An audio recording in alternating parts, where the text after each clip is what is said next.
আসসালামু আলাইকুম বন্ধুরা। আজকে আমি আবার একটা নতুন রেসিপি আপনাদের সাথে শেয়ার করব। আজকে আমি বানাবো চিংড়ি মাছ ভাপা। আমরা চিংড়ি প্রায় লাউ পাতায় ভাপা করি বা চিংড়ি পেঁয়াজ দিয়ে অনেক রকমের ভাপা করি, কিন্তু আজকে আমি এমনভাবে করব সেটা আপনাদের সাথে শেয়ার করব। এত সুন্দর এই ভাপাটা খেতে লাগে কি বলবো, একবার হলেও অবশ্যই ট্রাই করবেন। আর খুবই অল্প সময়ের মধ্যে হয়ে যায়, যে খুব অনেক দেরি হবে তাও না, একদম অল্প সময়ের মধ্যে এই ভাপা রেডি হয়ে যায়। তাহলে চলুন দেরি না করে রেসিপি শুরু করে দিই। এখানে আমি 200 গ্রাম চিংড়ি নিয়েছি আর খুব ভালোভাবে বেছে নিয়েছি। এর মধ্যে আমি 1 চামচ হলুদের গুঁড়ো আর লবণ দিয়ে এটা একটু মিক্সড করে রেখে দেবো, দেখছেন। আর এবারে আমি এর মশলাটা রেডি করে নেব। এখানে আমি একটা মিক্সি জার নিয়েছি, এর মধ্যে আমি 3টে কাঁচা লঙ্কা নেব আর হাফ চামচ, 1 চামচ না হাফ চামচ আমি সাদা সর্ষে দেবো আর হাফ চামচ কালো সর্ষে দেবো আর পোস্ত দিয়ে দেবো 1 চামচ।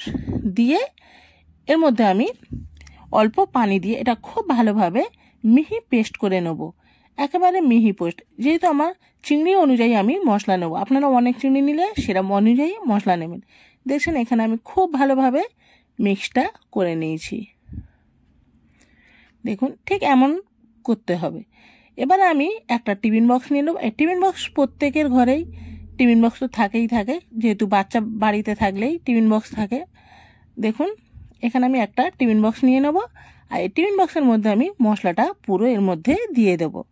দিয়ে এবারে এর মধ্যে আমি 2 চামচ টক দই দেবো। দেখছেন কতটা দিয়েছি, 2 চামচ আমি এর মধ্যে টক দই দিয়ে দেবো। দিয়ে আর আপনারা যদি মনে হয় যে একটু ঘন মতো করবেন তাহলে টক দইটা একটু অল্প দিয়ে 1 চামচ দিয়ে দেবেন, যেহেতু টক দই থেকে পানি বের হয়। আমি একটু পাতলা টাইপের করব, সেই জন্য আমি 2 চামচ দিয়েছি। আর এর মধ্যে আমি 2 চামচ সর্ষে তেল দিয়ে দেবো। সর্ষে তেল দিয়ে খুব ভালোভাবে এটা মিক্সড করে নেব। দেখছেন আমি এটা খুব ভালোভাবে মিক্সড করে নিয়ে নেব। এখানে আমার মিক্সড করা হয়ে গেছে। এবার আমি যে চিংড়িটা ম্যারিনেট করে রেখেছিলাম সেটা এর মধ্যে দিয়ে দেবো। চিংড়িটা খুব ভালোভাবে ধুয়ে বেছে নিয়ে নেবে আর ঠিক ম্যারিনেট করে এর মধ্যে দিয়ে দেবেন। দিয়ে এটাও চিংড়িটা খুব ভালোভাবে এর সাথে মিক্সড করে নিয়ে নিতে। এখানে আমি খুব ভালোভাবে দেখছেন মিক্সড করে নিয়ে নিয়েছি। এবার আমি এর মধ্যে দিয়ে দেবো গুঁড়ো, হলুদের গুঁড়ো 1 চামচ দিয়ে দেবো আর কাশ্মীরি লঙ্কার গুঁড়ো 1 চামচ দিয়ে দেবো। 1 চামচ ঠিক না, হাফ চামচ দিয়ে দেবো।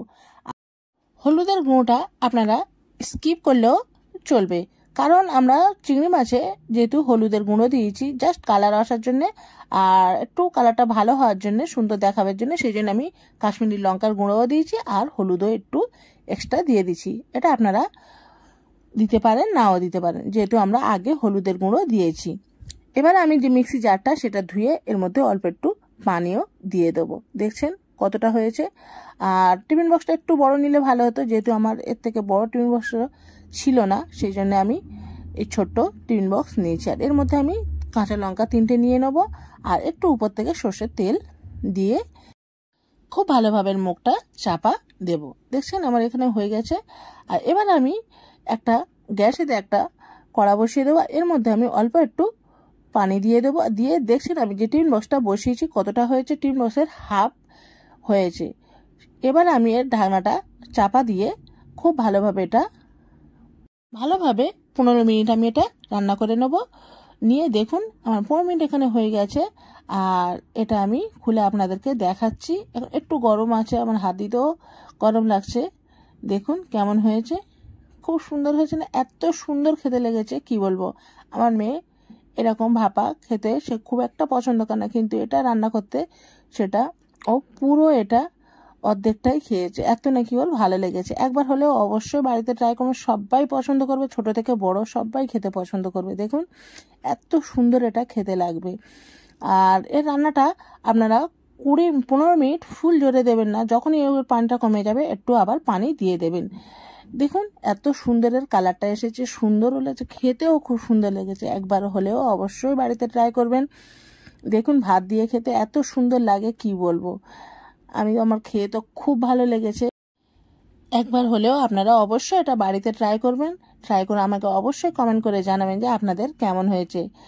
দেখুন এত সুন্দর, দেখতে যেমন ভালো খেতেও আরও ভালো, আর খেতেও খুব সুন্দর লেগেছে। তাহলে আজকের ভিডিও এই পর্যন্ত। আপনাদের যদি ভিডিও ভালো লাগে অবশ্যই সাবস্ক্রাইব করবেন, ফেসবুকে আমাকে অবশ্যই ফলো করবেন। আল্লাহ হাফিজ।